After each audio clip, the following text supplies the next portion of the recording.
Hi everyone. By default, when you open File Explorer on Windows 11, it takes you to the home page. If you've been using Windows 10, you might be more familiar with File Explorer opening to the This PC page. The good news?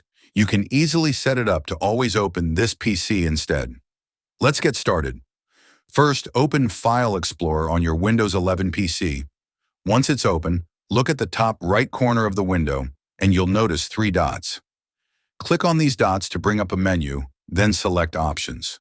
This will open the Folder Options window. Here, look for the setting that says Open File Explorer 2. Click the drop-down menu beside it and choose This PC. After selecting This PC, click Apply and then OK to save your changes. And that's it. Now every time you open File Explorer, it will take you straight to the This PC page. Whether you're navigating through your drives or accessing files, this simple tweak makes your workflow smoother and more convenient. Thank you for tuning in.